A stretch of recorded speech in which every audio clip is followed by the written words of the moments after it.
प्रभु राम देव भगवान अल्लाह खुदा ईश आदि नाम एक ही शक्ति के हैं। वो कैसा है, कहां है, कैसे मिलता है, किसने देखा है? ये प्रश्नवाचक चिन्ह पूर्ण रूप से हटाने के लिए अवश्य सुनिए जगत गुरु तत्वदर्शी संत रामपाल जी महाराज के अमृत वचन, सर्व पवित्र धर्मों के पवित्र शास्त्रों के आधार पर। तो परमात्मा ने क्या करा, एक हिरण बनाया, अपनी शक्ति से भेजा और वो हिरण दिखाई दिया, चारों तरफ सैनिक राजा साथ में। तो उस नरेश ने कहा अपने सैनिकों से कि इतनी देर में एक मृग दिखाई दिया है और ये जिसके पास से चला गया उससे ले लूंगा, उसकी खैर नहीं है, ये जाना नहीं चाहिए। अब परमात्मा ने क्या दया बख्शी, वो मृग कूदता कूदता कभी इधर राजा के घोड़े के नीचे निकल गया। राजा यावा हो गया, उसकी मजबूरी होगी कि मेरे पास से गया, अब मैं किसने कहूंगा। उसका पीछे दौड़ा दिया घोड़ा, बड़ी स्पीड से काफी गहरे निकल गए, बहुत दूर चले गए, सैनिक भी साथ साथ चले गए काफी दूर तक। अब वहां जाकर तो क्या देखा कि वहां कोई जल नहीं और सबको भयंकर प्यास लग गया, भूख लग गई, जल बिना भोजन बना नहीं और प्यास बुझे नहीं। अब सब सैनिक भेजे इधर उधर के, जाओ जल की खोज करो। अब कोई इधर गया कोई इधर गया, दूर तक देखकर आगे घोड़ों पर कहने लगे महाराज कहीं आसपास जल नहीं है। परमात्मा बैठे थे कबीर जी, उन्होंने कहा भाई इस पहाड़ पर देखा हो ना, शायद इधर मिल जाओ। पहाड़ पर काफी अच्छी ऊंची पहाड़ी थी। अब और कहने लगे महाराज यहाँ प्लेन में तक तो जल मिला नहीं, समतल में पहाड़ पर कहाँ से जल होगा। एक वजीर समझदार सा था, वृद्ध था, वो कहने लगा भाई संत की बात पर कुछ गौर करा करें, ये देखा हो क्या दिक्कत से जब कह संकेत कर रहे हैं। तो 2-3 घोड़े पर ऐसे घूमते घूमते शिखर पर पहुंचे। बहुत बड़ा क्षेत्र हुआ, ऊपर प्लेन, एक सरोवर बीच में, सुंदर जल का, निर्मल जल, स्वच्छ और मीठा, और सुंदर बाग लाग रहा, सेब संतरे अंगूर काजू किशमिश के हर तरह की जो लदपद हो रहे। उन्होंने वहीं से आवाज लगाई आ जाओ जल भी है, बाग है बहुत सुंदर। अब सभी जाकर पहुंच गए वहां पर। अब सभी ने पहले जल पिया, फिर तोड़ तोड़ के सेब संतरे काजू किशमिश सेब खूब छके। अन्यों कहे इसे मीठे तो कदे देखे नहीं, ये भगवान यहाँ देख प्रकृति का, परमात्मा की लीला, यहाँ कैसे बाग लगा हुआ है। सभी बतला रहे हैं आपस में कि यहाँ ऐसे स्थान पर है तभी तो कोई पहुंचा नहीं, ये सब लदपद है, किसी ने छेड़ा नहीं, हमारे लिए ही दया बख्शी है भगवान ने। अब वो छक लिए और तोड़ ताड़ के और भी फल अंगूर और अपने सब ने घोड़ा पर लाद लिए चलने के लिए, रस्त घर के लिए चल पड़े। चलो वापस। कबीर साहब भी चल रहे हैं, एक घोड़े पर कबीर साहब बैठा रखे हैं, एक पर राजा बैठा है।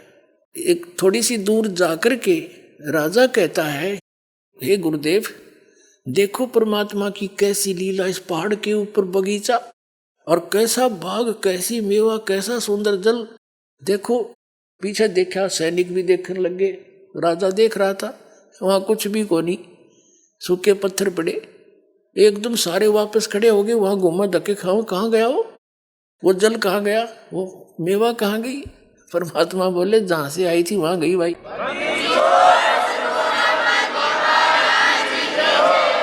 जी कहां से आई थी, के सतलोक से आई थी, जहां आपको दास ले जाना चाहता है। परमात्मा कहते थे जहां की मैं भक्ति बताता हूं वहां ऐसे मेवे, ऐसे बाग, ऐसे सरोवर भरे, अमृत ये जल है वहां पर। अब वो सारे वापस आ गए। जब घनी सी ध्यान में ना आती शुरू में ये बातें, और लीला न्यारी देखी, घर आकर राजा ने अपनी पत्नी से बताया, हो वास्तव मर गए होते हम, तरफ तरफ कर मरते सारे। और सतगुरु ने ऐसी दया बख्शी अपनी लीला से, वहां बाग लगा दिए, फल छक कर आ रही, वो तोड़ के ला रहे, वहां रख दिए बोरे के बोरे ठाठा का, ये थी वहां पर।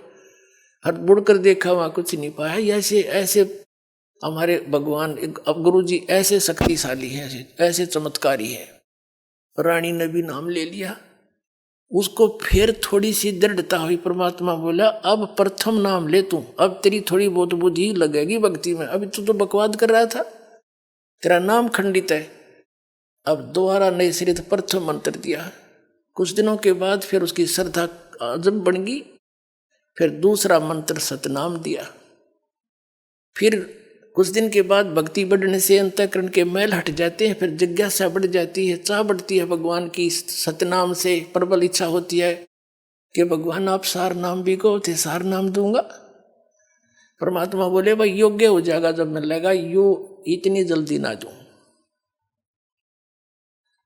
जब भी गुरुदेव आते उनसे मिलते, प्रभु दया करियो, सार नाम दियो, योग्य हो गया होता आपका दास, सार नाम देना। कबीर साहब कहने लगे, एक दिन चले गए परमात्मा और कहने लगे भाई आज तुझे सार नाम दूंगा। कि अच्छा महाराज बड़ी दया हुई, ओहो तो मेरे भाग खुल गए। परमात्मा कबीर जी ने कहा कि इस सारनाम देते समय मुझे एक 7 हाथ का 20-21 फुट लंबा एक कपड़ा चाहिएगा स्वच्छ, एक धोती सफेद कति निर्मल अनयूज्ड। वीर सिंह राजा था, कहने लगे जी थान के थान मंगा दूंगा। परमात्मा कबीर जी बोले नहीं, जो कपड़ा मुझे सारनाम देने के लिए आवश्यकता पड़ेगी आपके लिए, वो आपकी गुरु बहन है, एक चंद्रप्रभा नाम की पंडितानी है, और वो विधवा है आपकी काशी नगरी में, उस मोहल्ले में उसकी एक पुत्री है। और उसने वह साड़ी अपने ही बगीचे में, वह धोती अपने ही आंगन में कपास का पौधा बोया बाड़ी है, और गंगा का जल मटके में भर भर कर लाकर वो बाड़ी के पौधे सींचे हैं भाई। और उससे जब वह बाड़ी खिली, कपास खिली नरमा, तो उससे चुग के आप पे कात्या, आप पे लोड्या और आप पे सूत बना के अपने हाथ से खड्डी से नहा धो के सोच वो कपड़ा एक धोती तैयार कर रखी है, वह धोती ले आ तू, तब तुझे सारना मिलेगा, नहीं तो नाम वो मिले कोई। अब वीर सिंह बघेल ने संदेशा भिजवाया, उस थान खोजा कहाँ सी रहती है मेरी गुरु बहन, यानी कबीर साहब की शिष्या थी वो। अब वहाँ पता लगा, सैनिकों ने आके बता दिया ऐसे ऐसे वो बहन वहां पर रहती है, हमने पता कर लिया उनके घर का। राजा ने कहा कि उनको संदेशा दो कि मैं उनसे मिलना चाहता हूं अपनी गुरु बहन से। अब सैनिकों ने जाके बता दिया कि बहन ऐसे ऐसे वीर सिंह जी आपसे मिलने आ रहे हैं, आपके गुरु भाई हैं।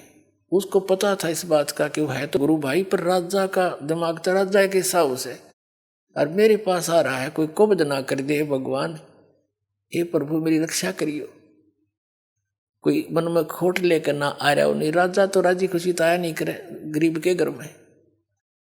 अब उसने आने से पहले आसन लगा दिया, जैसा भी उसका घर पे था, बढ़िया कपड़े बिछा दिए, दूध गर्म करके ठंडा करके पीने योग्य तैयार कर रखा खातिर अपने आओ भगत के लिए, और उसको बुलाया। अब आ गया, जो बैठ के प्रणाम हुए, सत्साई भाई सत्साई बहन बैठ के अंदर यीशु उसके चारपाई पे, और बोलो जी दूध पी लो भाई। राजा बोला बहन दूध पीछे पीऊंगा तेरा मैं, पहले मेरी अर्ज स्वीकार कर। बोल भाई मैं कंगाल, आप राजा, मुझ गरीब के पास क्या देने को है आपके लिए, क्यों शर्मिंदा करते हो मुझे। कि नहीं बहन, आज मैं भिखारी बन के आया हूँ और आज मुझे सारनाम मिलेगा, गुरुजी ने रजा बख्शनी है, और उस सारनाम के लिए मुझे एक धोती चाहिए जो तेरे पास है, साफ धोती सुथरी बनी वह साड़ी। वह बहन बोली जी मेरे पास तो घड़ियाँ धोती है, दे दूंगी कोई बात नहीं, अकना वो धोती चाहिए जो आपने अपने आंगन में और कपास बो के भी बाड़ी बो करके उसको चुन के और आप बनाया है सारा कुछ, वह धोती चाहिए। गुरुजी ने बताई आपके पास है, कहा भाई है, पर वह मैं दूं कौन तेरे थे? वह मैंने अपने भगवान जगन्नाथ के लिए बना रखी है। जगन्नाथपुरी में मंदिर में चढ़ा आऊंगी मैं, और तेरे तो ना दूं भाई। मेरे एक एक आंसू और प्यार का तार उसमें भर रखा भगवान के नाम का। अब उसने सोचा इस छोरी लड़की ने तो बड़ी बात अड़ा दी भाई, आज मेरा भाग्योदय होना था, सार नाम मिलना था, और देख किसी कर्म फूटे मेरे। उसने कहा बहन तेरे लिए मैं और जितने तू कहेगी ना उतने तो पैसे दे दूंगा, अरे तेरे तो हाथ की चीज है तो फिर बना लिए, मेरा भाग्योदय हुआ नहीं, मुझे सार नाम नहीं मिलेगा। न्यू बोली भाई या ना दूं कति, जन्यू कह तेरी नगरी त्याग दूं, ईब लेकर अपनी बच्ची ने चली जाऊंगी, पर यह धोती नहीं दूंगी मैं तेरे को, या मेरे भगवान के लिए मैंने बना रखी। जब उसने देखा कि सारे प्रयत्न विफल हो गए और उठ कर चल पड़ा, बहन मेरा दुर्भाग्य है, मेरे भाग में नहीं है ये नाम। देख कैसी कंडीशन अटगी मुझ नीच के आगे, अब मुंह लटका के आ गया वापस। परमात्मा को पता था, घर पे बैठे थे उनके। वीरदेव सिंह बघेल से पूछा कि भाई लाया वो धोती, कि महाराज मेरा दुर्भाग्य है। उस बहन ने वो धोती देने से मना कर दिया। परमात्मा ने कहा क्यों मना कर दिया, क्या कारण है? कि उस बहन ने बताया है कि वह धोती उसने, वो साड़ी भगवान जगन्नाथ के लिए बना रखी है, और वो यूं कह रही है कि मैं भगवान जगन्नाथ के मंदिर में या धोती चढ़ा के आऊंगी, इसने मैं दूं नहीं किसी को भी। मैं वैसे तो यहाँ तक कह दिया था उस बहन ने कि तू राजा है, मैं गरीब हूँ भाई, जबरदस्ती तो ले जा सकता है, लेकिन मैं अपनी इच्छा तो नहीं दे सकती तेरे से। तो कहने लगा बहन ऐसी गलती मैं नहीं कर सकता, क्यों, मुझे भी ज्ञान हो गया है, मैं तो प्रार्थना करने आया था। तो कहने लगे भगवान मैंने सारा कुछ कह दिया उसने, पर वह मानी नहीं।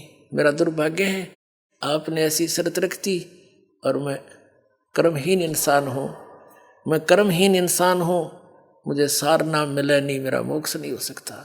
नो बैठ के रोने लग गया। तब परमात्मा ने कहा भाई चलो मैं अपनी कंडीशन कुछ लूज करता हूँ, एक काम कर दे, वो बहन कब जाएगी वहां जगन्नाथ के मंदिर में धोती चढ़ाने के लिए, उससे ये पता करवा ले, और तू इतनी मदद कर दे उसकी, उसके साथ सैनिक भेज दे, पहरेदार बॉडीगार्ड। वो कह रही थी वहां जाएगी, रास्ते में कोई उकचुक ना हो जाए, बेटी की जात है। और जब वह धोती जगन्नाथ का चढ़ा कर वापस आ जाएगी ना ठीक ठाक सकुशल, फिर मैं तुझे बगैर धोती का इनाम दे दूंगा सारना। अब उसकी तो खुशी की आशा की चिराग फिर जल गया। अखे भगवान जो आपकी आज्ञा, अपनी बहन को वहां रथ में पालकियों में भिजवा दूंगा, सैकड़ों सैनिक भेज दूंगा, सकुशल जाएगी, सकुशल आ जाएगी।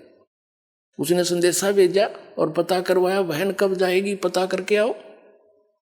सारा कुछ बता के सैनिकों से कह दिया कि जाके कह दो जब वो जाए मुझे बताए, और हम उसके साथ बॉडी गार्ड करेंगे, रथ साथ भेज दूंगा अपनी बहन के, और मुझे नाम मिलेगा जब वो धोती चढ़ाकर वापस सकुशल आ जाएगी। अब उस चंद्र प्रभा को जब ये पता चला, उसने तो ये सोचा था राजा घर पर जाके सोचा करे, और मैंने यह खूब बना कर दिया, ये मेरे को सजा तो जरूर देगा। तो वह डर गई कि वापस आगे सैनिक अवश्य कोई आदेश लेकर आए होंगे, कोई बात नहीं, भगवान के लिए चाहे कुछ भी देश भी छोड़ कर जाना पड़ा मैं चली जाऊंगी, यहां तक वह सोच रही। तब उसने सुना कि सैनिकों ने बताया बहन ऐसे ऐसे कहा राजा ने, आप कब जाओगे? गुरुजी ने उनकी शर्त लूज कर दी है, ढीली कर दी है, सरल कर दी है कि आप वहां जाकर धोती चढ़ाकर वापस आ जाएगी ना सकुशल, राजा आपको सुरक्षा देगा, तो राजा को नाम मिल जाएगा सार नाम। आपसे ये पूछ रहे हैं आप कब जाओगे, हमें बताना, आपको पालकियों में लेकर चलेंगे, रथ में बैठा ले चलेंगे, खाने का प्रबंध साथ करके चलेगा राजा। वह कहने लगी भाई ना रथ में बैठूं ना पालकी में बैठूं, मैं तो पैदल जाऊंगी और सिर पर अपनी वादर के ले जाऊंगी धोती भगवान की। ठीक है तुमने मेरे साथ चलना है, राजा के आदेश से बेसिक चल पड़ी। वह लड़की चली गई राजा ने सैनिक भेज दिए, सख्त हिदायत दे दी थी कि इस लड़की को कोई उक चुक ना हो जा, मेरी जिंदगी और मौत का सवाल है। सैनिक समझदार से भेजे, बुजुर्ग से समझदार से सारे डाल के, और रास्ते का सारा सामान खाने पीने का साथ बांध दिया, सबका लंगर। अब जब वो बहन पहुंची जगन्नाथपुरी में, भगवान जगन्नाथ यानी श्री विष्णु जी के चरणों में वह धोती समर्पित करने के लिए नहा धो के धोती रख के सिर पे आदर से, और पहुंच गई उस जगन्नाथ के मूर्ति के सामने। और साथ में सैनिक, कदे कोई उकचुक हो जाए न तो सख्त हिदायत थी। अब उस लड़की ने वह आदर से धोती उतार के एक थाली में रखी हुई थी और जगन्नाथ की मूर्ति के चरणों में रखकर कहा कि हे भगवान, इस दासी की तुच्छ भेंट स्वीकार करिए, आपके लिए एक भेंट लाई हूं। वो धोती वहां से उठी उस थाली में थे और बाहर आंगन में आकर पड़ गई। आकाशवाणी हुई कि मूर्ख, जगन्नाथ बैठा काशी में और तू धक्के खान आई यहाँ पर इस मंदिर में। उस जाकर उस जगन्नाथ को दे दिया धोती, तेरे कर्म बनाना चाहती है, वो कबीर जगन्नाथ है। आकाशवाणी हुई।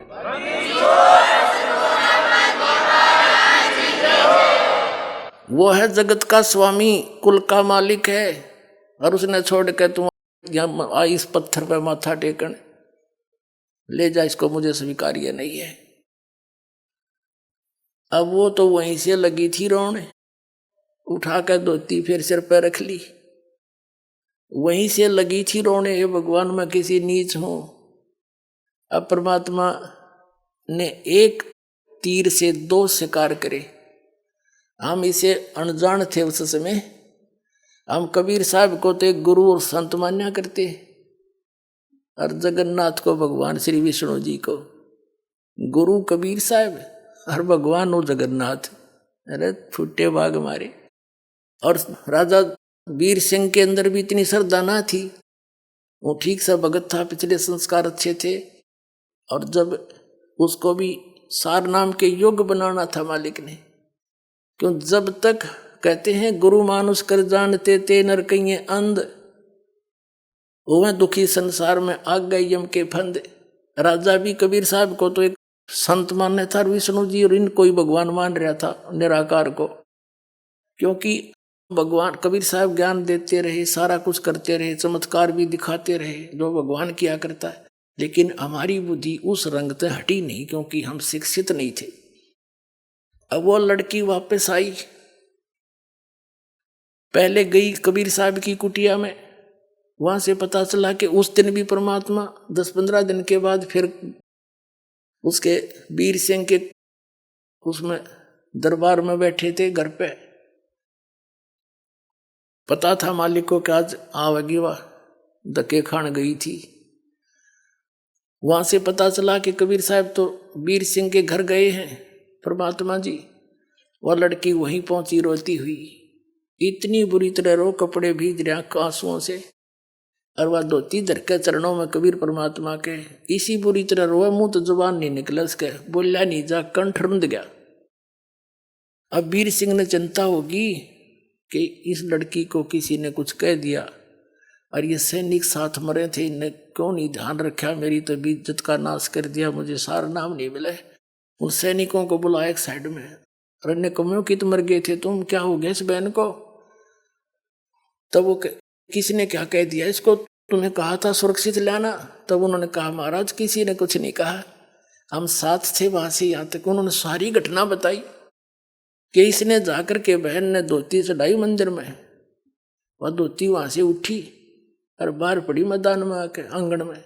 आकाशवाणी हुई कि भगवान तक काशी में बैठा कबीर, वो है जगन्नाथ, उसको दिया धोतियां धक्के खाना आई तो इस मंदिर मत पत्थर में, या दब से रोने लाग रही है ये बैठे भगवान। फिर वीर सिंह भी चरणों में पड़ गया, रो बुरी तरह, भगवान मेरी चौंध टूट गई, आप तो मालिक हो, आप समर्थ हो। तब परमात्मा ने उन दोनों को नाम दिया, पहला नाम दिया, दोबारा सतनाम कि अब शुरू करो, अब भक्ति के योग बनोगे। अब तुम ड्रामा कर रहे थे, उस दिन से फिर उन दोनों को नए सिरे से नाम दिया, सतनाम दिया, फिर सार नाम दिया, उनका कल्याण किया अपना आत्माओं। तो यही प्रोसीजर है पूरे कंप्लीट कोर्स का, जो दास आज आपको देता है वो गॉड गिवन कबीर साहब का दिया हुआ।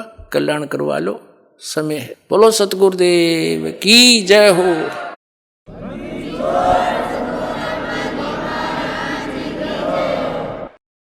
परम पिता परमात्मा पूर्ण ब्रह्म सर्व सृष्टि रचनहार कबीर परमेश्वर जी की असीम रजा से आप सभी पुण्यात्मा ये सत्संग सुनने के लिए उपस्थित हुए।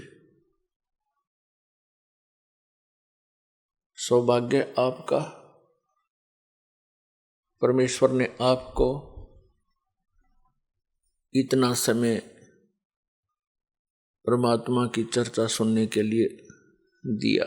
परमेश्वर कबीर जी ये हमारे सभी के पिता हैं, हमारे जनक हैं, हमें उत्पन्न करने वाले हैं। और हम यहाँ आगे इस काल के जाल में, काल के लोक में हमसे बड़ी भारी भूल बनी और अपने किए का दंड आज तक हम भोग रहे हैं। अपने पैर पे हमने स्वयं कुहाड़ा मार रखा है।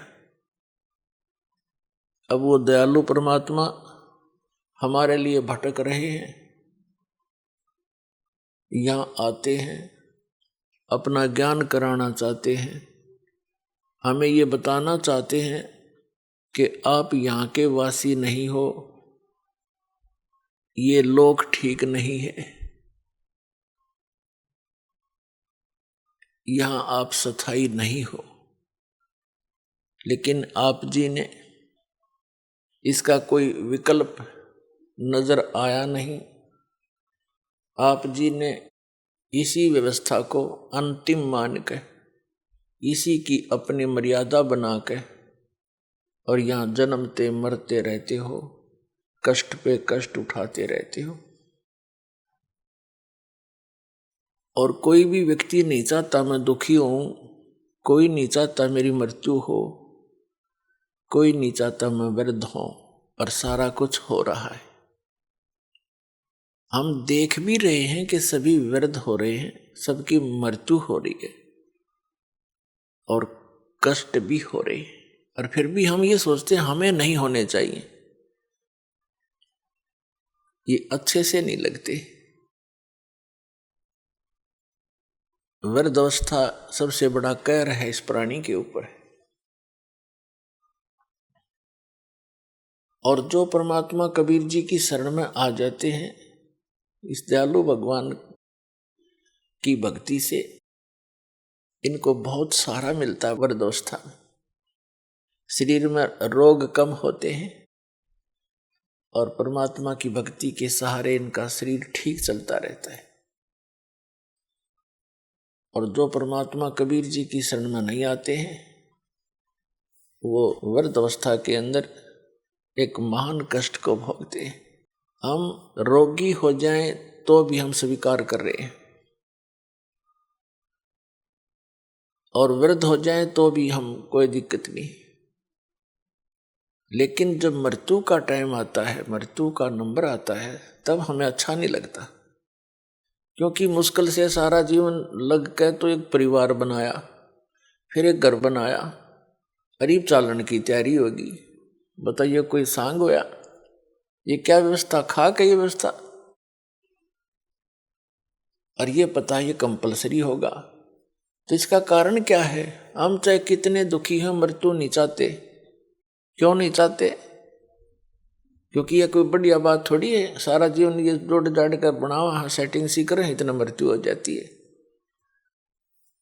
क्यों नहीं चाहते? क्योंकि हम ऐसे लोक से आए हैं जहां मृत्यु नहीं होती थी, जहां वृद्धावस्था नहीं होती थी, जहां पर हमारी बॉडी में कोई रोग नहीं होता था। इसलिए हमें वो बातें पक्की याद हैं, आभास है कि ऐसा नहीं होना चाहिए। तो वो उसी लोक में होगा जाकर के, यहां तो ऐसा ही होगा। कबीर साहब कहते हैं, साथी हमारे चले गए अम्बी चालन हारे, कोई कागज में बाकी रह रही, ताते लगी है वार। मरने वाले मर गए, शेष बच्चे ये सोचते हैं कि हमारा अभी नंबर नहीं आएगा, हम अभी नहीं मरेंगे। परमात्मा कहते हैं ये तो कोई कागज में शेष रह रही है तुम्हारी आयु, जिस दिन वो कागज पूरा होगा 1 सेकंड ना लागे, जैसे वो गया ऐसे तुम भी जाओगे। एक बार 5 पांडव महाभारत का जिक्र है, वन में वनवास काट रहे थे, 12 वर्ष का वनवास काट रहे थे। उनको प्यास लगी तो उनमें से एक सबसे छोटे ने, 5 में से सबसे छोटे ने ऊपर चढ़कर वृक्ष पर इधर उधर देखा। उसको थोड़ी सी दूरी पर एक तालाब नजर आया। तालाब ही वहां पर जल स्रोत होते थे पीने नहाने धोने के उस समय में। तो नकुल सबसे पहले उस तालाब पर जल लेने के लिए पात्र लेकर गया। वहां आकाशवाणी हुई कि पहले मेरे प्रश्नों का उत्तर दे, फिर जल लेना। नकुल ने इधर उधर देखा, कोई दिखाई दिया नहीं। उसने जल भरना चाहा, वो वहीं पर मृत्यु को प्राप्त हो गया। कुछ देर इंतजार करके दूसरा गया। उसने देखा भाई तो मरा पड़ा है, प्यास से मर गया। उसने सोचा जल पानी ले चलता हूं, उन शेष का तो जीवन बचाऊं, वो भी बहुत प्यासे हैं। आकाशवाणी उसी प्रकार हुई कि पहले मेरे प्रश्नों का उत्तर दे, पीछे जल लेना। उसने भी अनदेखा करना चाहा, वो भी मृत्यु को प्राप्त हो गया। ऐसे ऐसे 4 मृत्यु को प्राप्त हो गए। 5वां जब युधिष्ठिर स्वयं गया कि भाई आए नहीं, क्या बात है, देखूं जा करके। उसने देखा सब मृत्यु को प्राप्त है। उसने सोचा ये तो प्यास से मर गए, मरूंगा मैं भी, जल तो पी लूं, ये शौक तो हो ही गया। उसने भी पात्र उठाने की चेष्टा की जल के लिए, तभी आकाशवाणी हुई कि मेरे प्रश्नों का उत्तर दे, बाद में जल लेना, नहीं तो तेरे भाइयों जैसी हालत तेरी हो जाएगी। और यदि तो मेरे प्रश्नों का उत्तर दे देगा, तेरे भाइयों को भी जीवित कर दूंगा। युधिष्ठिर ने कहा कि बोल कौन है तू, कहां दिखाई तो दे नहीं रहा। तो उनमें से एक प्रश्न था कि इस संसार में सबसे बड़ा आश्चर्य कौन है, क्या है। युधिष्ठिर ने उत्तर दिया कि सबसे बड़ा आश्चर्य है कि हम प्रतिदिन सबको मरते देखते हैं, लेकिन अपने मरने की चिंता कभी नहीं करते।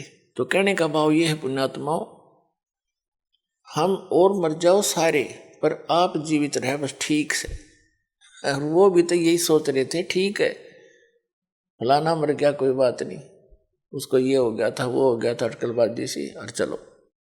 तो पुण्यात्माओं परमात्मा यहाँ याद दिलाना चाहते हैं, जिस लोक में तुम रह रहे हो लोक ठीक नहीं है। अभी तक आपके पास कोई विकल्प नहीं था, आपको पता भी नहीं था कि इसका कोई समाधान भी है। अब तो कति कंप्लीट कोर्स है और पूरा समाधान है और बहुत ही आसान है। ये सबसे आसान काम था और सबसे जटिल बना दिया इन अज्ञानी संतों, महंतों, आचार्यों और शंकराचार्यों, काजी और मुल्लाओं ने, सबके धर्म गुरुओं ने, तत्व ज्ञान से अपरिचित होने के कारण। कोई हट कर रहा है, एक पैर पे खड़ा होकर, कोई वैसे खड़ा होकर के, कोई किसी प्रकार, कोई कुछ नाम जाप कर रहा है, कोई किसी प्रकार की क्रिया करके अपना मोक्ष मानता है। ये सबसे आसान काम है मोक्ष का, लेकिन हमें मार्ग मिले, सही दिशा ठीक मिल जाए। और अब दिशा ठीक मिल गई, जिस भी महापुरुष को परमात्मा प्राप्ति हुई है उस परमात्मा ने ही आकर उसको यथार्थ ज्ञान दिया उनको। उनमें से कौन कौन हैं? आदरणीय धर्मदास साहिब जी, आदरणीय मुल्कदास साहिब जी, आदरणीय नानक देव साहिब जी, आदरणीय दादू दास साहिब जी, आदरणीय गरीबदास साहिब जी, गांव छुड़ानी, जिला झज्जर वाले, आदरणीय गीसा दास जी साहिब जी, गांव खेखड़ा, जिला मेरठ, उत्तर प्रदेश वाले। ये महापुरुष हैं जिनको भगवान स्वयं आकर मिले और उस स्थान पर ले गए जहां वो सुख इस जीव को हो सकता है। और वहां अन्य जो प्राणी हैं, पहले के भक्त हैं, वहां वो कितने सुखी हैं। वह कभी वृद्धावस्था नहीं होती, कभी मरते नहीं, किसी चीज का अभाव नहीं, ऐसा सुंदर शरीर है उनका, उसमें कोई रोग नहीं। तो वो परमात्मा ने अपने गवाह बनाकर वापस छोड़े। इनके अतिरिक्त और किसी को भगवान नहीं मिला, जिस कारण से उनका विधान, उनके सिद्धांत, उनके अनुभव की जो वाणी है वो इन संतों से नहीं मेल खाती। तो इससे सिद्ध है कि इनके अतिरिक्त अन्य किसी को भगवान नहीं मिला। नहीं तो निराकार बताते परमात्मा को, किसी से पूछ लो सब निराकार बताते हैं। और जो साकार बताते हैं कि संसार साकार है, भगवान ही है, या मनुष्य जो उनके गुरु हैं, अपने पति गुरु ही परमात्मा है, यही साकार है और वैसे निराकार है। तो ये उआ बाई का ज्ञान तब तक बोलता है इंसान जब तक उसको यथार्थ मार्ग और यथार्थ ज्ञान और सही अनुभव नहीं होता। तो उन महापुरुषों ने कैसे भक्ति की, कौन से मंत्र की? आदरणीय धर्मदास साहिब जी एक व्यापारी थे और बाल बच्चेदार गृहस्थी थे। भक्ति करी, साधारण सा मंत्र है, सिंपल वे से इसकी साधना करनी है, बिल्कुल साधारण सी भक्ति है। चलते फिरते, उठते बैठते, काम करते करते, जब भी पहले मानसिक कार्य नहीं होते थे, आजकल तो जैसे कार्यालयों में काम करते हैं, मानसिक कार्य ज्यादा बढ़ा दिए काल ने। शारीरिक कार्य होते थे, कोई भी था, कपड़ा बनता था, कोई जूते बनाता था, और कोई हल जोतता था, कोई मजदूरी करता था। तो ये सब शारीरिक कार्य ज्यादा होते हैं। तो उसमें चलते फिरते, उठते बैठते उस परमात्मा का नाम का सिमरन करना है बस। नाम उठत नाम बैठत नाम सोवत जागबे, नाम खाते नाम पीते नाम सेती लागबे। और किसी भी सदग्रंथ से उठाकर देख ले, जो सदग्रंथ है उन्होंने यही समर्थन दिया है कि परमात्मा का नाम काम करते करते अपना कर्म योगी बनकर भक्ति करे।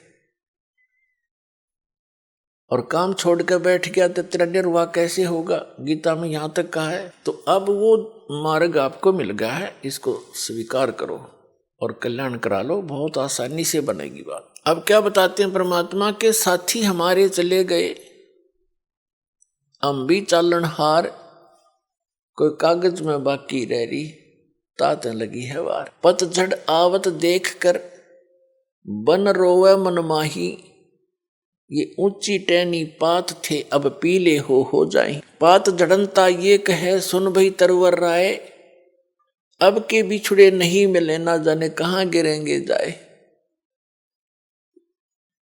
तरवर कहता पात से सुनो पात एक बात, यहां की यह रीति है एक आवत एक जात। परमेश्वर कबीर जी ने अपनी प्यारी आत्माओं को तत्व ज्ञान समझाने के लिए भिन्न भिन्न प्रकार के फार्मूले अप्लाई किए हैं कि ना जाने किसके कौन सी बात चुभ जा और जीवन बदल जाए उसका। अब जैसे कुएं में बाल्टी गिर जाती है, गांव में तकरीबन कुएं अब भी विद्यमान है, पहले सभी जगह कुएं ही हुआ करते थे, ये हैंडपंप वगैरह यंत्र नहीं थे। और पानी बहुत गहरे हुआ करते थे, 100 फुट नीचे जल प्राप्त होता था जमीन में। उसके निकालने के लिए एक पात्र बाल्टी होती थी और एक लंबा रस्सा बांधकर उस कुएं में डालते थे, फिर उसको खींचते थे, 2-3 लग के 100 फुट तो खींच के ले जाना पड़ता था, तब जल प्राप्त होता था। और कभी वो बाल्टी टूट कर, रस्सी टूट कर बाल्टी कुएं में गिर जाती थी। उसको निकालने के लिए क्या फार्मूले अपना रखे थे कि 15, 16, 20 हुक इकट्ठे बांध कर उल्टे सुलटे नो करके ऐसे करके उनको रस्सी से बांधकर गुच्छा सा बनाकर और कुएं में डाला जाता था और ऐसे घुमाते थे तो वो बाल्टी एक हुक में उलझ जाती थी, उसको बाहर खींच लेती थी। वैसे तो एक हुक भी पर्याप्त था उसको निकालने के लिए, लेकिन ज्यादा इसलिए डाले जाते हैं कि एक तो इधर उधर घूम जावे, ना लगे उसके कितने फिटना हुआ, उलझ जाए नहीं। और 20-22 ऐसे डाल दिए, कोई से मत उलझ जाएगी वह तो पुण्यात्माओं उलझीर वो बाहर आई। तो यहां हम काल के कुएं में पड़े हैं। परमात्मा ने इतना ज्ञान बोला है, ऐसे वचन बोले हैं, ना जाने किस आत्मा को और कौन सा वचन खटक गया, उसी से उद्धार हो गया। उलझ गया उसमें, वो उलझ गया तो निकल गया। तो क्या बताते हैं, जब पतझड़ आते हैं, बसंत ऋतु प्रारंभ होती है, कहते हैं सभी वृक्षों के पत्ते पीले हो होकर गिर जाते हैं। तो उस समय का वर्णन बताते हैं, हमारे ऊपर लागू करके बताते हैं कि जैसे बालक है छोटा सा, युवा हुआ, फिर वृद्ध हो गया, सफेद बाल हो गए। तो सफेद बाल हो गए तो इन्हों सोच ले भी टिकट कटने वाली है, कद्दे कट जाए, ये पहचान है, और हम फिर भी परवाह नहीं करते। परमात्मा कहते हैं कि वो पतझड़ आवत देख के और बन रोए मन माही, ऊंची टेढ़ी पात थे वो अब पीले हो जाएं, नीचे गिर लग रहे पीले होकर। तो फिर क्या बताते हैं, पात जड़नता ये कहे सुन भई तरवर राय, अब के बिछुड़े नहीं मिले ना जाने कहां गिरेंगे जाए। एक पत्ता टूटता हुआ मानो ये कह रहा हो कि हे तरवर राज, हे वृक्ष राजा, अब हम तेरे से बिछुड़ रहे हैं, ना जाने कहां गिरेंगे, किसी पशु के पैर के नीचे कटेंगे या गंदे नाले में पड़कर सड़ेंगे, ना जाने कहां गिरेंगे। अब तरवर जैसे वृक्ष कह रहा हो उस पत्ते को, तरवर कहता पात से सुनो पात एक बात, यहां की यह रीति है एक आवत एक जात। जैसे पत्ते झड़ गए पतझड़ के दौरान, तुरंत ही छोटी छोटी कोपल फूट आती है उस वृक्ष पे, और 10 दिन 20 दिन महीने के बाद फिर वो हरा भरा हो जाता है। और जो पहले ऐसे ही फूटे थे, पत्ते बन गए थे, एक वर्ष उन्होंने फड़फड़ कर लिया, और एक टूट पीले बन होकर टूट के वो भी अब विनाश को प्राप्त हुए। ऐसे ही वो टूट कर गिरे, छोटे छोटे पत्ते फिर फूट आए कोपल, और वो भी पत्ते बन जाएंगे, 1 वर्ष के बाद वो भी ऐसे ही विनाश को प्राप्त हो जाएंगे। तो इस संसार को परमात्मा इस काल के लोक को दर्शाना चाहते हैं, यहाँ की व्यवस्था को कबीर परमेश्वर जी बताना चाहते हैं कि जैसे बच्चे का जन्म हुआ, फिर युवा हुआ, विवाह हो गया, उनका संतान होगी, फिर बच्चों के भी संतान होगी, अपनी मृत्यु निकट आ गई, पोता पोती बच्चे अपना वो कोपल फूट आई, वो बूढ़ा मर जाएगा, बच्चे जवान हो जाएंगे, फिर वो मर जाएंगे, फिर उनके जवान हो जाएंगे। तो परमात्मा यहाँ बताना चाहते हैं कि यहाँ की यह रीति है, एक आवत एक जात। अपने आत्माओं, जैसे कोई व्यक्ति सारा जीवन अपने परिवार पोषण में, मकान कोठी बनाने में लगा ही देता है सारा, जिसको ये ज्ञान नहीं वो सारा काम में वो करे आजीवन, बस उतने में ही सीमित रहता है। ये तो सत्संग सुनने से पता लगता है कि हमारा मूल कार्य तो कुछ अन्य था। तो ये सत्संग भी बहुत पुण्यकर्मी प्राणी को ही प्राप्त होता है। तो क्या बताते हैं कि वो व्यक्ति जो अपने मकान बनाने में, बच्चों का पालन पोषण करने में और बड़ी उनके बीच में प्यार से रह रहा था, सारा जीवन लगा दिया और फिर मृत्यु की निकट आ गई, कोई रोग हो गया, असाध्य रोग हो गया, परिवार को भी पता लग गया कि इसकी मृत्यु निश्चित है और स्वयं को भी ज्ञान हो गया, तो फिर वो रह रह कर सोचता है, भगवान अब क्या होगा मेरा। तो अन्य लोग व्यक्ति मिलने आते हैं, कुल के व्यक्ति, नाती, तो उसको समझाने की चेष्टा करते हैं, भाई या तो एक दिन सब नहीं जाना है, आपका समय ही इतना था, चिंता ना करना कि तू यहाँ सबके साथ ऐसे ही बनता है। तो कहने का भाव ये है कि ऐसे ही जैसे वो पत्ता टूटता हुआ कह रहा हो, पात जड़नता ये कहे सुन भई तरवर राय, अब के बिछुड़े नहीं मिले, फिर नहीं मिलेंगे, ना जाने कहाँ गिरेंगे जाए। तरवर कहता पात से सुनो पात एक बात, यहाँ की तो यह रीति है, एक आवे एक जात। तो ऐसे स्थान पर आप कितने निर्भय होकर रह रहे हो और क्या क्या बकवादें करते हो सारे जीवन में, बगैर ज्ञान के कुबद की जाती है। जिस इंसान को ये पता लग गया तेरी मृत्यु निकट है, वो करके दिखाओ नाचा गाई और करो बकवाद एक करके दिखाओ, उसका मन नहीं मान सकता। हम इतने अबोध हैं या इतनी भांग पी रखी है इस काल के, इस माया की, कि हमने वो दिखाइए ना देता, को बताना चाह उसका असर हमारा होता नहीं। अब जैसे महापुरुषों के पास जाते हैं, उनका चेहरा भले ही वो अंदर से खुश होते हैं लेकिन ऊपर से वो मायूस दिखाई देते हैं। आदरणीय नानक देव साहिब जी के पास कुछ भक्त गए जाते रहते थे, कुछ नए नए भी जाते हैं, तो वो देखते हैं कि हमने तो साधु संतों के चेहरे बड़े खिले हुए लाल लाल देखे, उनके देखे जो पेट भर थे, ऊपर से दिखे साधु, उनको ज्ञान था ही नहीं। अच्छी खावा काजू किशमिश मेवार पेलन डंड की 2 किलो पीवा दूध इकट्ठे, उनकी तो आप लाल चेहरे होंगे, वो तो काल के पशु है। और जो संत है उन्हें तो टाइम पास करना मुश्किल हो जाता है यहाँ पर, जब ज्ञान हो जाएगा। तो नए नए भक्त जाते थे, वो पूछते हैं कि महाराज जी आप हमें कभी खुश नजर नहीं आए, आप ऐसे रहते हो जैसे आपका कोई चीज गुम होगी हो, मायूस रहते हैं। तो नानक जी ने कहा कि ना जाने काल की कर डारे और किस विध ढल जा पासावे, और जिन्हां ते सरते मौत खुड़क दी उन्हां नु केड़ा हासा। कहा करते महात्मा कि तुमने ज्ञान कौन बालको, हमें अपनी मौत दिखाई देती है।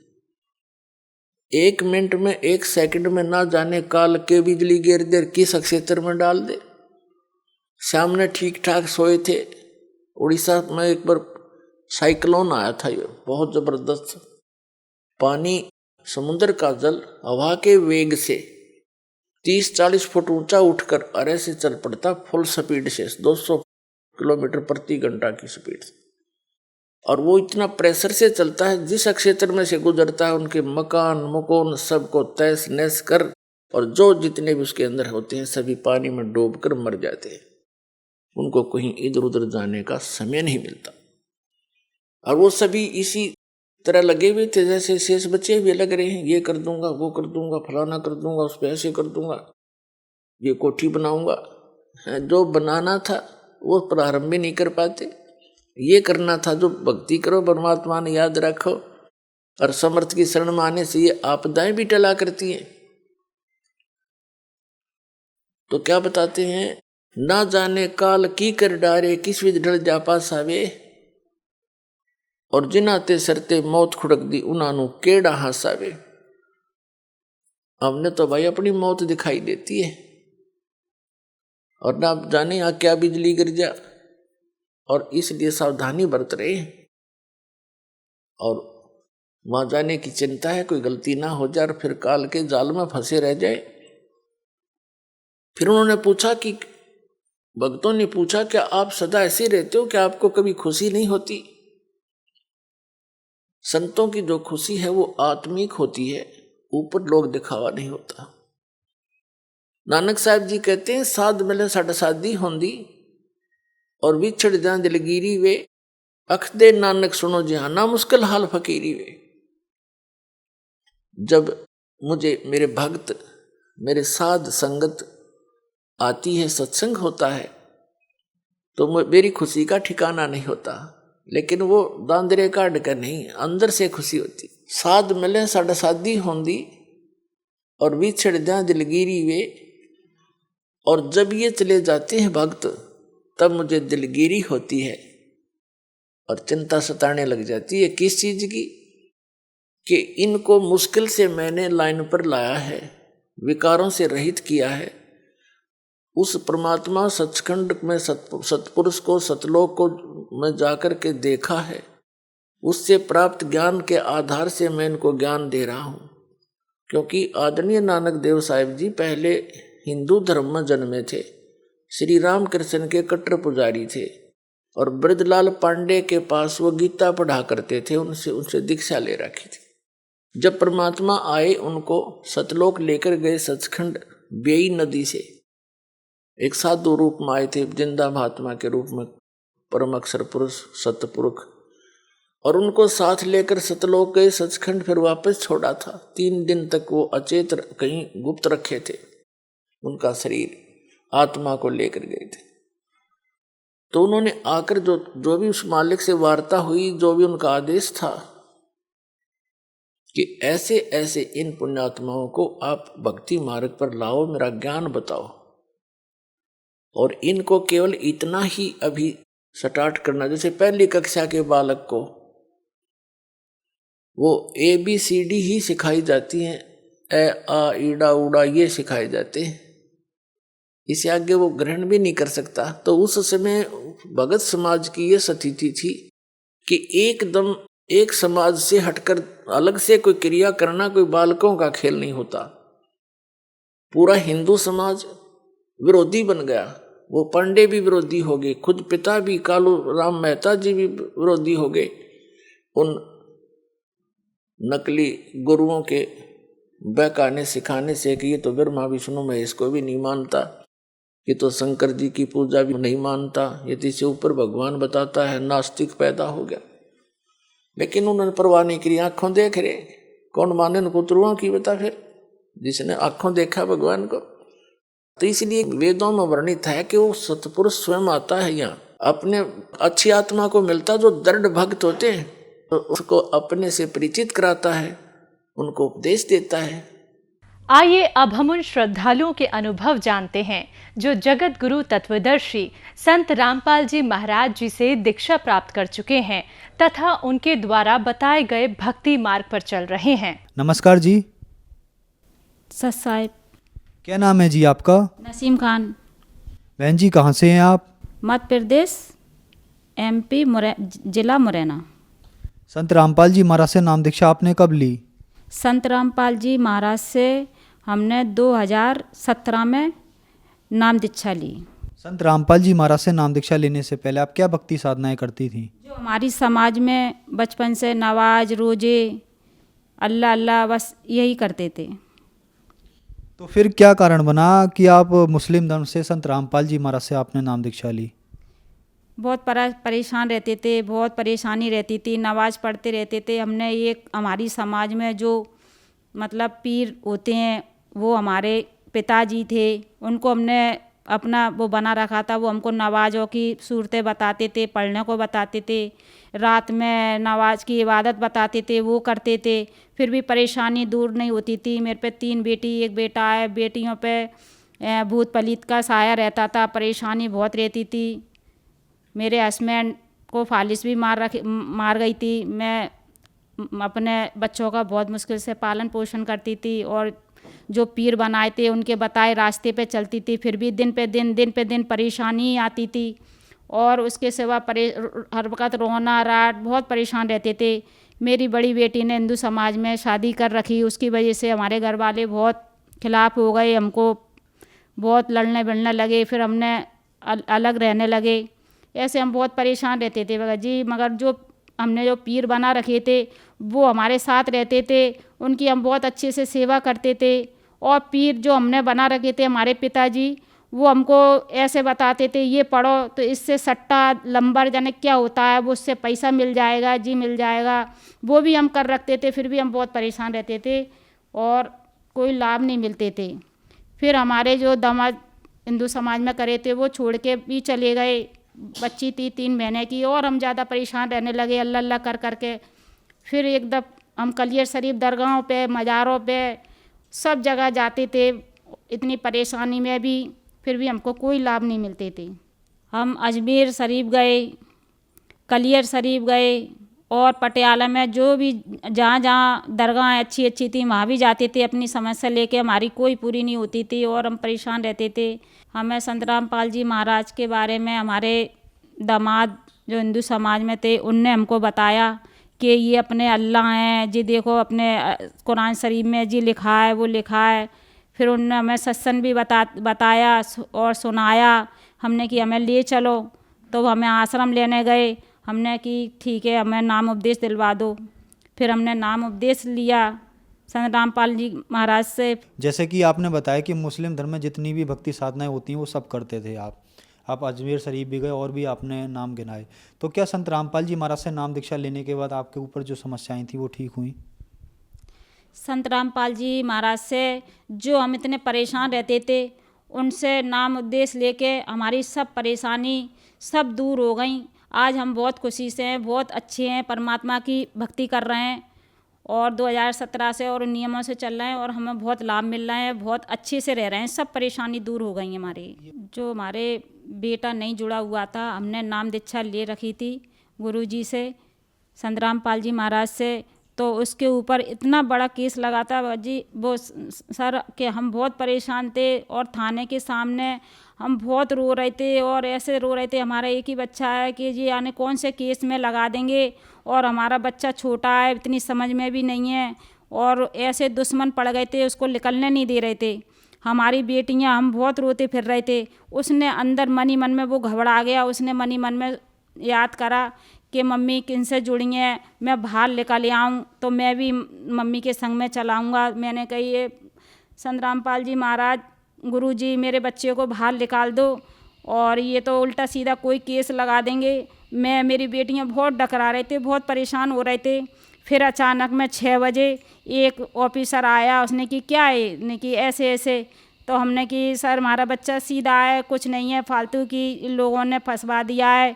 तो हम रोने लगे, बहुत परेशान होने लगे। फिर उनने ऐसे गुरुजी ने रक्षा करी कि पता भी नहीं पड़ी कि कब मेरा बच्चा बाहर मेरे सामने आ गया। आके मैं बस से परमात्मा ये मेरे गुरुजी, मैंने जैसे ही हाल गाड़ी मंगाई और सीधे आश्रम लेके गई उसने हाल तुरंत में नाम उपदेश लिया और वहाँ से हम बहुत खुशी से होके आए। परमात्मा ने इतनी दया करी कि हम तो बहुत रो रहे थे, यूँ कह रहे थे अब नहीं बच्चा कैसे निकलेगा। गुजर भैया थे और बहुत बुरे लोग थे, उनने जानबूझ के मेरे बच्चे को केस में फंसा रखा था। वो मेरे को परमात्मा की दया से लाभ हुआ, बहुत बड़ा लाभ हुआ। नहीं आज मेरा बच्चा कहाँ होता। और ऐसे दुश्मनों के हत्थे से ऐसे परमात्मा ने गुरुजी ने निकाल दिया कि हमें एहसास ही नहीं हुआ कि हम इतना डकरा रहे थे, इतनी बड़ी परेशानी से हमें बचा लिया। मेरी बेटी जो 3 साल से कोर्ट में केस चल रहा था, मेरे दामाद जो छोड़ के रखे थे, मेरी बेटी भी बहुत परेशान रहती थी, उसकी वजह से मैं भी बहुत परेशान रहती थी। कोर्ट कचहरियों में पैसा लग रहा था, पैसा भी नहीं था। इतना हम परेशान थे, इतना परेशान थे कि हम दिन रात रोने की सिवा और नमाज पढ़ने के सिवा कुछ भी नहीं आता था। जब से संत रामपाल जी गुरुजी से नाम दीक्षा ली, मेरी बेटी का भी घर बस गया और मेरी जो समस्या थी, मेरे पैरों से खड़ा नहीं हुआ जाता था, पैरों से बहुत दर्द होता था, वो भी मैं ठीक हो गई और खूब सब परमात्मा जुड़ के बहुत सच लाभ मिले हमें और हमारे सब अब सही हैं। जैसे कि आपने बताया कि आपने संत रामपाल जी महाराज से नाम दीक्षा लिया और आपको बहुत सारे लाभ मिले। पहले आप मुस्लिम धर्म में थे और संत रामपाल जी महाराज से नाम दीक्षा लेने के बाद तो संत रामपाल जी महाराज ने आपको नाम दीक्षा दी, तो क्या आप मुस्लिम से हिंदू बन गए? नहीं भगत जी, हम हिंदू नहीं हैं। हमारे संत रामपाल जी महाराज बताते हैं, जीव हमारी जाति है, मानव हमारा धर्म। हिंदू मुसलमान सिख ईसाई धर्म कोई न्यारा नहीं, और हमें इससे कोई फ़र्क नहीं पड़ता है। हमें परमात्मा अल्लाह हमें मिल गए और हमें यही चाहिए, हमें कोई मतलब नहीं है। परिवार जो हमारे मुसलमान हैं, जो हमारे घर वाले हैं, वो हम पे विरोध करते हैं, हिंदू बन गई है, हिंदू बन गई है। हम कहते हैं हमें तो ठीक है, हम हिंदू बन गए हैं, पर हमें अल्लाह तो मिल रहे हैं। नमाज इतनी पढ़ ली, इतने हमने सब कुछ कर ली हैं, इतनी परेशानी उठा ली, हमें कुछ अल्लाह नहीं मिले। हमें अब अल्लाह मिले। देखो कुरान शरीफ खोलो, हम खूब समझाते हैं मगर उनके समझ में नहीं आती है। संत रामपाल जी हमारे महाराज हमको हिंदू नहीं बनाते हैं। वो जो मुसलमान जो कुरान शरीफ में लिखा है उसके हिसाब से हमें मुसलमान के धर्म से जो इबादत बताते हैं वही इबादत करते हैं हम, और ना वो हिंदू नहीं बनाते हैं। और जो मतलब कुरान शरीफ को खोल के साधना चैलान पे जो सत्संग बताते हैं वो देखो मुसलमान बहन भाई, तो वो ना हिंदू का कोई वो नहीं है। वो तो जो इबादत कुरान शरीफ में लिखी है उसी को बताते हैं। आज जो दर्शक टीवी पे आपको देख रहे हैं और वो भी मुस्लिम समाज से हैं, तो उनके लिए आप क्या कहना चाहेंगी? मैं उनसे यही कहती हूँ कि मुसलमान समाज से कि देखो अपने अल्लाह और जो कुरान शरीफ पढ़े हुए हैं उनको खोल के देखो। चैलान पे रामपाल गुरुजी का सत्संग आता है, उसको देखो तो आपके समझ में आ जाएगी। वो हिंदू नहीं बनाते हैं, जो अपना कुरान शरीफ कह रहा है वही से इबादत बताते हैं। मैं मुसलमान समाज से यही कहती हूँ, अपने अल्लाह आए हुए हैं उनको पहचानो और समझो और सही इबादत करो, जो इबादत करनी चाहिए। जो नहीं कि नवाज में और दरगाहों पे वहाँ जहाँ कुछ नहीं मिलेगा। मैं भी एक मुसलमान समाज से हूँ और आज मुझे सही इबादत मेरे संत रामपाल जी महाराज ने मुझे बताई हुई है, उससे मुझे काफ़ी लाभ मिले हैं कुरान शरीफ के अनुसार। ठीक है, कुरान शरीफ मेरी बेटियां भी पढ़ी हुई हैं, मैं भी पढ़ी हुई हूँ। आज मैं उसको पढ़ के मैंने देखा है, आप भी देखो और समझो तो आपके समझ में आ जाएगी। अपने अल्लाह कबीर साहब हैं, अपने 786 बार जो कुरान शरीफ में नाम दिया हुआ है, तो मुसलमान समाज कहती है कि हमारा 786 लक्खी है, तो उसको समझो तो कि वो लक्खी क्यों है। अपने अल्लाह का नाम कबीर साहब, कबीरन कबीरा खबीरा, जो कुरान में लिखा हुआ है उसको पहचानो कि यही अल्लाह हैं। जी तुमने अल्लाह अल्लाह अल्लाह अल्लाह कर रहे हो, उससे तुम्हें कोई लाभ नहीं मिल रहे हैं। जैसे कि हाल ही के कुछ वर्षों से देखा गया है कि संत रामपाल जी महाराज से मुस्लिम समाज है वो भी बहुत ज़्यादा संख्या में जुड़ रखा है, जैसे आपकी तरह। अगर कोई श्रद्धालु टीवी पे आपका इंटरव्यू सुनना है, अगर वो मुस्लिम धर्म से भी है, तो वो संत रामपाल जी महाराज से नाम दीक्षा कैसे ले सकता है? चैलान पे गुरुजी का सत्संग आता है, उसके नीचे पट्टी आती है, उसमें उनका नंबर लिखा है, और उससे अपन नंबर से फ़ोन लगा के और पूछ सकते हैं। और जगह जगह पे संत रामपाल जी गुरुजी के नाम केंद्र बने हैं, वहाँ जाकर नाम उपदेश ले सकते हैं। धन्यवाद जी।